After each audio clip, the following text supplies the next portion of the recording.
1916 में एमए के विद्यार्थी के रूप में अमेरिका के कोलंबिया विश्वविद्यालय में उन्होंने एक पर्चा पढ़ा। उस पर्चे का नाम है जेनेसिस ऑफ कास्ट, यानी जिसे हम भारत में जाति की उत्पत्ति नाम से जानते हैं।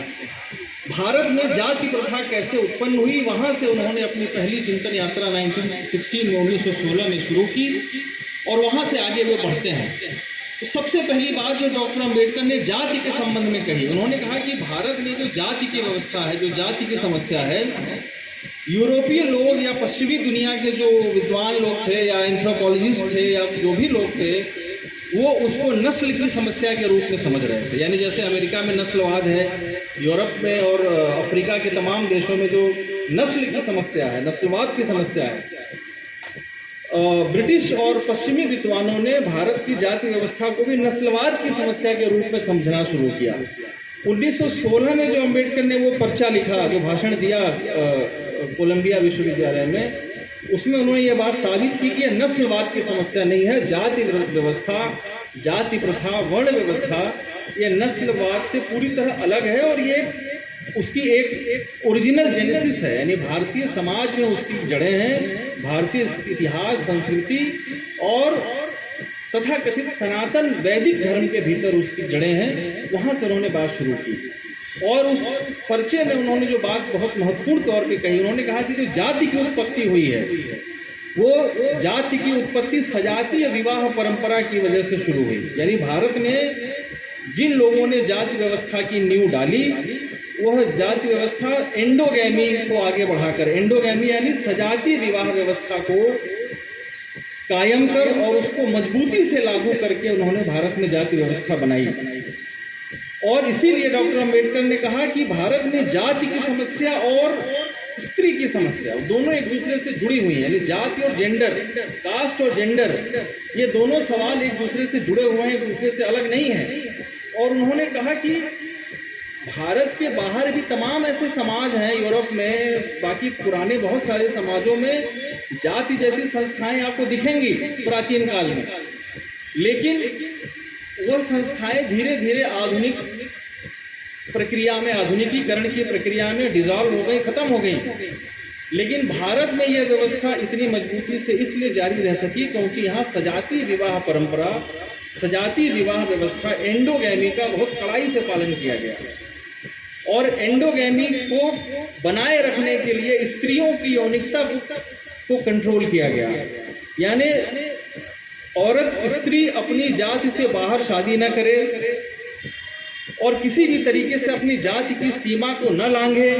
जो एनसर्किलमेंट किया गया है जाति के को बनाने के लिए, उस सीमा को न लांघे, उसके लिए उसे एक यौनिकता की जो उसकी आज़ादी है उसको छीन लिया गया, उसको कंट्रोल किया गया और वहाँ से जाति व्यवस्था बनी। और अम्बेडकर कहते हैं कि ये सबसे पहले जो सबसे सर्वोच्च पायदान में रहने वाली जो जाति है भारत में, उसने अपने लिए व्यवस्था बनाई थी, दूसरों से उसको मतलब नहीं था। लेकिन चूंकि एक जाति ने अपने आप को एनसर्किल कर लिया, तो धीरे धीरे बाकी जातियां भी बहिष्करण की वजह से या अनुकरण की वजह से उन्होंने अपनी अपनी जातियां बना ली और जाति व्यवस्था की नींव पड़ी। इसमें सबसे महत्वपूर्ण बात यह है कि डॉक्टर अम्बेडकर ने पहली बार यह स्थापित किया कि जाति की समस्या और भारत में स्त्री की जो जकड़न है, ये जो नारीवाद की समस्या है, वो दोनों समस्या एक दूसरे से जुड़ी हुई हैं, उनको अलग नहीं किया जा सकता। और डॉक्टर अम्बेडकर ने कहा कि एंडोगैमी को बनाए रखने के लिए, सजातीय विवाह व्यवस्था को बनाए रखने के लिए 3 महत्वपूर्ण बुराइयां जो भारतीय समाज की हैं वो आई। वो बुराइयां क्या हैं? उन्होंने कहा कि सती प्रथा, अनिवार्य वैधव्य मतलब विधवा विवाह पर रोक और बाल विवाह, छोटी बच्चियों के साथ शादी करना। अब चूंकि ये क्लास होती अलग से तो मैं थोड़ा और विस्तार से कहता, लेकिन चूंकि ये मास मीटिंग है इसलिए मैं ज़्यादा नहीं पढ़ूंगा, संक्षेप में बात कहना चाहता हूँ, लेकिन ज़रूरी बात है इसलिए कह रहा हूँ। उन्होंने कहा कि चूंकि ये तय हो गया कि अगर जाति व्यवस्था की शुद्धता को बनाए रखना है तो स्त्री पुरुष की संख्या को बराबर रखना पड़ेगा हर जाति के भीतर। और स्त्री पुरुष की संख्या बराबर कैसे होगी? उन्होंने कहा कि मान लीजिए किसी स्त्री का पति मर जाता है, विधवा हो जाती है, तो संभव है कि वो दूसरे किसी जाति में जा सकती है, विवाह कर सकती है। तो अम्बेडकर ने उस निबंध में लिखा है कि उस स्त्री की आज़ादी को कंट्रोल करने के लिए कहा गया कि सती प्रथा आएगी और ये विधान बनाया गया कि स्त्री का जीवन उसके पति के साथ खत्म हो जाता है, इसलिए उसे कोशिश किया जाए कि उसे सती कर दिया जाए। और अम्बेडकर ने कहा कि लेकिन ये इतना आसान काम नहीं है, सती करना बहुत मुश्किल काम है। तो उन्होंने कहा कि अगर स्त्री को सती करना मुश्किल हो तो उसे आजीवन विधवा रहने के लिए विधान बनाया जाए, अनिवार्य वैधव्य दे दिया जाए। और इस तरीके से स्त्री की जो समस्या है उसको उन्होंने कंट्रोल किया। और दूसरा उन्होंने कहा कि अगर किसी पुरुष की स्त्री मर जाती है तो पुरुष को तो सती कर नहीं सकते, क्योंकि पुरुष से तो जाति की ताकत बनती है, गोत्र की ताकत बनती है। तो उन्होंने कहा कि पुरुष के लिए भी व्यवस्था करनी पड़ेगी जाति के भीतर से, क्योंकि अगर वो छोड़ दिया जाए तो कहीं जाति के बाहर भी जा सकता है। तो उन्होंने कहा कि फिर उसके लिए बाल विवाह करने की इजाज़त दी गई।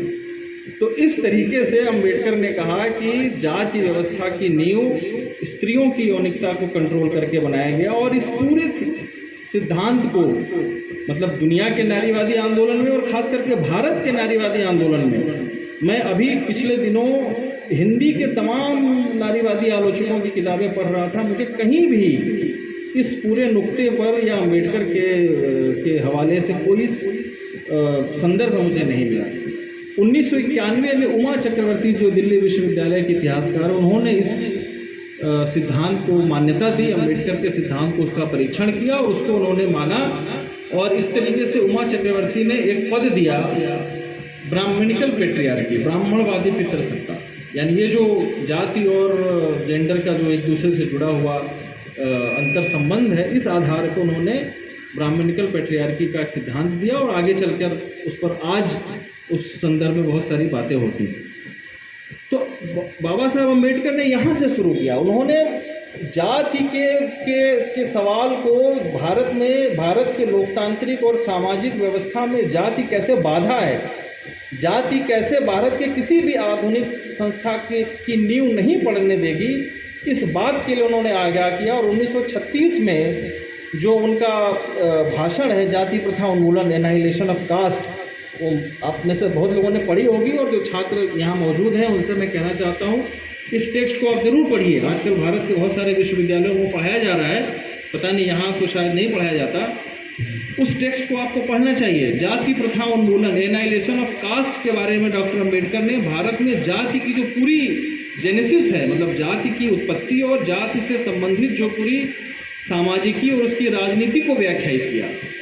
और वहाँ पे उन्होंने कहा कि जब तक आप जाति का उन्मूलन नहीं करेंगे, जाति का खात्मा नहीं करेंगे, तब तक ये आज़ादी, लोकतंत्र, आधुनिक जो आप सिस्टम बनाना चाहते हैं वो टिकाऊ नहीं होगा, वो किसी हालत में नहीं चलेगा। और इसलिए डॉक्टर अम्बेडकर ने सामाजिक सुधार और राजनीतिक सुधार की बाइनरी पे बहस की। उस निबंध में उन्होंने कहा कि भारत में समाज सुधार का काम स्वर्ग की यात्रा करने जैसा काम है। उन्होंने कहा कि भारत में जब कांग्रेस की स्थापना हुई तो उसके साथ साथ एक और संगठन था जिसका नाम था सोशल कॉन्फ्रेंस, समाज सुधार दल। यानी कांग्रेस राजनीतिक सुधार की बात करती थी तो सोशल कॉन्फ्रेंस समाज सुधार की बात करता था। और अम्बेडकर ने कहा कि एक समय ऐसा आया कि धीरे धीरे समाज सुधार दल खत्म हो गया, केवल कांग्रेस के नेतृत्व में राजनीतिक सुधार दल बचा। और इलाहाबाद में जो कांग्रेस की आठवीं अधिवेशन जो इलाहाबाद में ही हुआ था, उसकी अध्यक्षता कर रहे थे WC बनर्जी नाम के एक कांग्रेस के लीडर। अम्बेडकर ने उनके एक भाषण का छोटा सा हिस्सा उल्लेखित किया है। उसमें WC बनर्जी कहते हैं कि अगर हमारी बच्चियां स्कूल नहीं जाती, अगर हमारे महिलाओं को सती होना पड़ता है या हमारे परिवारों में कोई समस्या है स्त्री को लेकर, इसका मतलब ये नहीं है कि हमें आज़ादी का अधिकार नहीं। यानी राजनीतिक लोकतंत्र पर जोर देने के लिए हमारे राष्ट्रवादी नेताओं ने कहा कि अभी हमको ये परिवार का सुधार, समाज का सुधार, अभी हमको इसको मुलतवी कर देना चाहिए और फिलहाल हमें अपने राजनीतिक स्वतंत्रता, स्वराज पर फोकस करना चाहिए।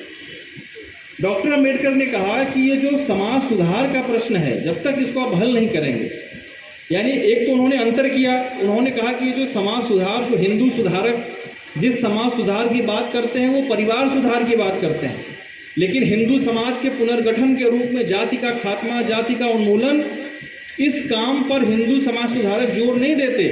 इसीलिए समाज सुधार की जो पूरी प्रक्रिया है वो रुक गई और भारत में राजनीतिक लोकतंत्र, राजनीतिक आज़ादी की बात जोर पकड़ने लगी और उसमें समाज सुधार की किनारे छूट गया। उसी निबंध में उन्होंने समाजवादियों से बहस की, मार्क्सिस्ट लोगों से बहस की। उन्होंने कहा कि आप ये कहते हैं कि हम क्रांति करना चाहते हैं, और क्रांति कौन करेगा? तो सर्वहारा करेगा, मजदूर वर्ग करेगा। तो उन्होंने कहा कि ये जो जाति व्यवस्था है, इसके रहते आप क्रांति कर ही नहीं सकते, क्योंकि जाति व्यवस्था के रहते हुए सर्वहारा या मजदूर वर्ग की जिस एकता की आप बात करते हैं, वह एकता ही संभव नहीं है। क्यों? क्योंकि जाति व्यवस्था क्या है? वो ग्रेडेड इनइक्वालिटी है, मतलब स्तरीकृत असमानता है। और ये श्रम विभाजन नहीं है, ये श्रमिकों का विभाजन है। यानी जब जाति व्यवस्था श्रमिक और श्रमिक के बीच की जो एकता है उसको ही नहीं बनने देगी, तो जब तक आप जाति व्यवस्था को ख़त्म नहीं करेंगे तब तक समाजवाद का जो लक्ष्य है, जो क्रांति का लक्ष्य है, वो आप नहीं प्राप्त कर सकते। और इस पूरे संदर्भ में उन्होंने बहस उठाई कि जब तक ये जो जाति व्यवस्था है, आप जैसे हमारा विषय है जीवन दर्शन अंबेडकर का, अंबेडकर ने अपने जीवन दर्शन के बारे में 2 लाइन लिखी है उस भाषण में। उन्होंने कहा कि ये जो वर्ण व्यवस्था के अंतर्गत ये जो कास्ट सिस्टम है, वो एक ऐसी चीज़ है जिसके खिलाफ में, एक ऐसी घिनौनी चीज़ है जिसके खिलाफ मेरा समूचा व्यक्तित्व विद्रोह करता है। ये अंबेडकर की लाइन। उन्होंने कहा कि मैं इंडिविजुअलिटी जो है वो व्यक्तित्व ही मेरा इसके खिलाफ खड़ा होता है। और उन्होंने कहा कि जाति व्यवस्था ने हिंदू समाज के भीतर ऐसी कमजोरी पैदा कर दी है कि उसके भीतर से एकता की भावना खत्म हो गई, मानवीयता की भावना खत्म हो गई है, किसी तरह की लोकतांत्रिक चेतना नहीं बची है उनके अंदर, उत्पीड़ित जनता के प्रति किसी तरह की कोई सहानुभूति नहीं रहने दी है, और पूरी की पूरी जो सहानुभूति है वो अपनी जाति के सदस्यों के प्रति तक सीमित हो गई है। और अम्बेडकर ने कहा कि भारत में जाति व्यवस्था के अंतर्गत जातियों के बीच एक ऐसी एकता पाई जाती है जैसे चोरों या लुटेरों के गिरोहों में पाई जाती है, कि उनकी लायबिलिटी, उनकी पूरी जो निष्ठा है वो अपनी जाति के सदस्यों के प्रति, अपने गिरोह के सदस्यों के प्रति होती है, बाकी दुनिया और समाज से उनका कोई लेना देना नहीं। तो इस तरीके से डॉक्टर अम्बेडकर ने कहा कि ये जो जाति व्यवस्था है, इसके रहते हुए आप कोई भी लोकतंत्र की स्थापना नहीं करते, स्वराज की स्थापना नहीं कर सकते, किसी तरह की आधुनिक चेतना की स्थापना आप नहीं कर सकते, इसलिए इसको आपको खत्म करना ही होगा। और अम्बेडकर ने कहा कि जो जाति व्यवस्था है ये कोई कांटे की बाढ़ नहीं है, ये कोई ईंट की दीवार नहीं है कि आपको 4 अलग अलग खाने बना दिए गए हैं। उन्होंने कहा कि जाति व्यवस्था कोई भौतिक बाधा नहीं है, कोई भौतिक विभाजन नहीं है, वह एक मानसिक विभाजन है। यानी जाति जो प्रथा है, जाति व्यवस्था है, वह क्या है? वो जाति प्रथा है। यानी वो हमारे भीतर की एक मानसिक स्थिति है। और अम्बेडकर ने कहा कि यह मानसिक स्थिति बनती कहाँ से है, इसको आधार कहाँ से मिलता है? तो उन्होंने कहा कि इसको आधार मिलता है हमारे धर्म ग्रंथों से। हमारे धर्म ग्रंथों में ऋग्वेद के पुरुष सूक्त में कहा गया, ब्रह्मा ने कहा कि मैंने बनाई है जाति, मेरे हाथों से क्षत्रिय, मेरे सर से कोई और, पैर से कोई और बना है। गीता में खुद कृष्ण कहते हैं कि किसी भी शंका में न रहो पार्थ, ये जो तुम जाति व्यवस्था ये मैंने बनाई है। तो उन्होंने कहा कि ये जो तमाम हमारे जो धर्मशास्त्र है, श्रुतियों पर आधारित, वेदों पर आधारित ये जो कथाएं हैं, जो उपनिषद हैं, जो पुराण हैं, इन्होंने ये बात हिंदुओं के मन में, भारतीय लोगों के मन में ये भर दी है कि जाति व्यवस्था श्रेष्ठ है, यही दैवीय व्यवस्था है। तो इसलिए अम्बेडकर ने उस भाषण में कहा कि अगर आपको जाति व्यवस्था से निजात पानी है तो आपको हिंदू धर्म ग्रंथों में डायनामाइट लगाना पड़ता है। अब ठीक है, उनकी भाषा उस समय, आज कोई डायनामाइट कह दे, पता चला यहीं से कुछ लोग टंग जाएंगे। अभी देखिए एक आंदोलन हुआ, उसके चक्कर में कहाँ कहाँ पाकिस्तान का और कहाँ कहाँ का सब लिंक निकाल लिया गया। तो उस भाषा में उन्होंने कहा कि आपको वेदों और श्रुतियों पर आधारित धर्म को त्यागना पड़ेगा। तो इस तरह की बात डॉक्टर अम्बेडकर ने कही, और बहुत सारे लोग जो लोग ये मानते हैं कि डॉक्टर अम्बेडकर का योगदान स्वराज में क्या है, स्वतंत्रता आंदोलन में क्या है। अभी मैं कल ही किसी का सुन रहा था जिन्होंने कहा कि अम्बेडकर ने अंग्रेज़ों के साथ उनकी कोई अलिखित या अघोषित समझौता था। बहुत सारी बातें कही जाती हैं कि उन्होंने स्वराज के आंदोलन में उस तरीके से आंदोलन नहीं किया। लेकिन मैं बार बार इस बात को सोचता हूँ कि डॉक्टर अम्बेडकर की उपस्थिति अपने सवालों के साथ उस दौर में भारत के स्वतंत्रता आंदोलन को वैधता प्रदान करती है, क्योंकि अगर डॉक्टर अम्बेडकर नहीं होते उन सवालों के साथ, डॉक्टर अम्बेडकर की उपस्थिति नहीं होती, और इसीलिए जो संविधान सभा में डॉक्टर अम्बेडकर को इनकॉर्पोरेट किया गया, यह भी अपने आप में भारत के स्वतंत्रता आंदोलन को लेजिटिमाइज करने का एक प्रयास है, उसको वैधता प्रदान करने का एक प्रयास है। क्योंकि डॉक्टर अम्बेडकर के सवाल और डॉक्टर अम्बेडकर के का जो पॉइंट है, जो बिंदु है, वो अगर स्वतंत्रता आंदोलन में न होता तो हमारा स्वतंत्रता आंदोलन अधूरा था। इसलिए डॉक्टर अम्बेडकर स्वतंत्रता आंदोलन के पूरक हैं, उसके विरोधी नहीं हैं। इस बात को हमें समझना चाहिए। तो इस तरीके से उन्होंने एक विज़न हमारे सामने रखा, और इसीलिए आप देखेंगे कि जब उनको मौका मिला उनके बाद के जीवन में, चाहे वो बम्बई लेजिस्लेटिव असेंबली में रहते हुए उन्होंने मातृत्व अवकाश की उन्होंने बात उठाई, स्त्री और पुरुष के भीतर के मजदूरी में जो फ़र्क है उसकी बात उठाई, उन्होंने भारत के अंदर मजदूर अधिकारों, लेबर राइट्स की बात की, यूनियन बनाने के अधिकार की बात की। और आपको शायद मैं यहाँ बता दूँ कि ट्रेड डिस्प्यूट बिल, जिस बिल के खिलाफ भगत सिंह और उनके साथियों ने केंद्रीय असेंबली में बम फेंका था, उस ट्रेड डिस्प्यूट बिल के खिलाफ सबसे मुखर विरोध लेजिस्लेटिव असेंबली के भीतर अगर किसी ने किया था तो अम्बेडकर ने किया था। यह भी एक उसका संदर्भ है।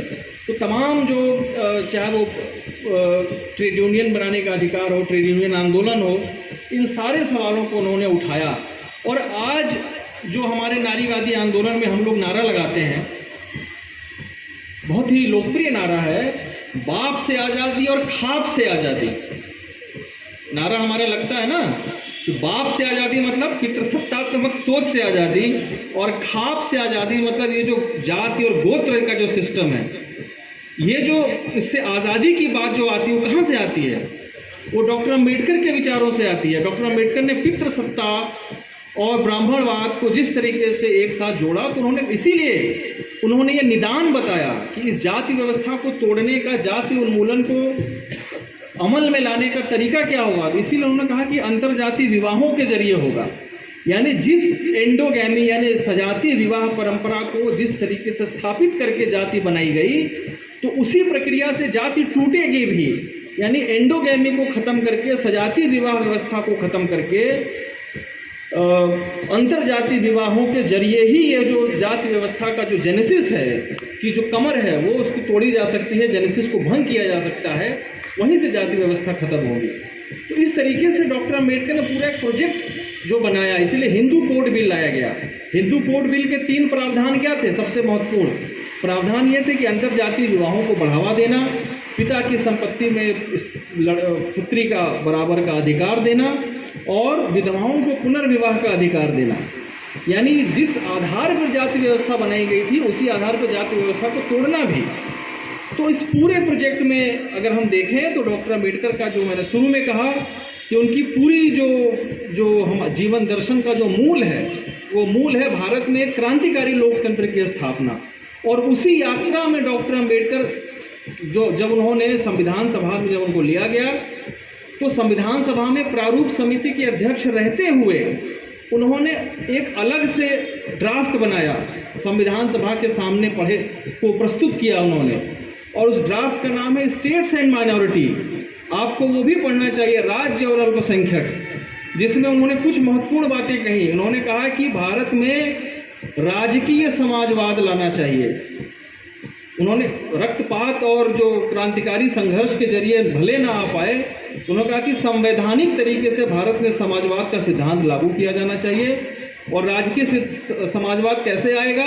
तो सारे जो ज़मीनों का राष्ट्रीयकरण किया जाए, मतलब जो खेती योग्य ज़मीनें हैं उसका राष्ट्रीयकरण कर दिया जाए, जो बड़े उद्योग हैं उसका राष्ट्रीयकरण कर दिया जाए, और भारत के मजदूर वर्ग को, भारत के जो काम करने वाले कामगार लोग हैं, उनको किसी प्राइवेट पूंजीपति, प्राइवेट नियोजक के भाग्य के भरोसे न छोड़ा जाए, बल्कि उसको फ्री किया जाए, उसको आज़ाद किया जाए, किसानों को और मजदूरों को।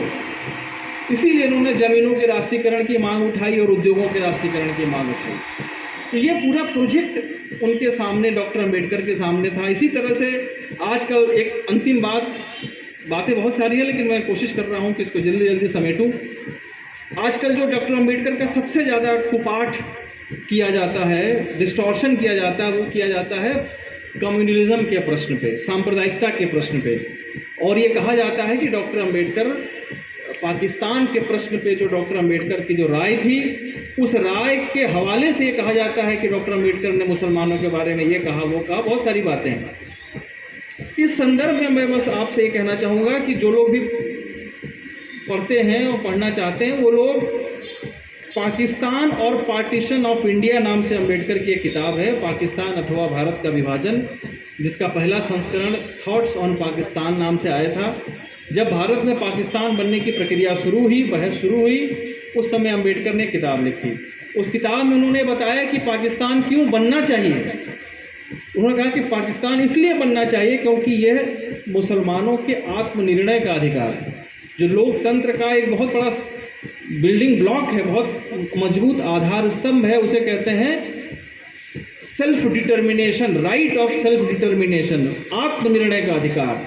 और उन्होंने कहा कि अगर भारत के मुसलमानों को लगता है कि एक उनके लिए राष्ट्र अलग बनना चाहिए, तो उन्होंने कहा कि इसका विरोध नहीं किया जा सकता, इसके केवल मुहावरों और नारों के बल पे इस मांग को नहीं दबाया जा सकता। और इसलिए अम्बेडकर ने पाकिस्तान का समर्थन किया। और फिर जो लोग पाकिस्तान का विरोध कर रहे थे, उसके उन्होंने तर्कों की काट की।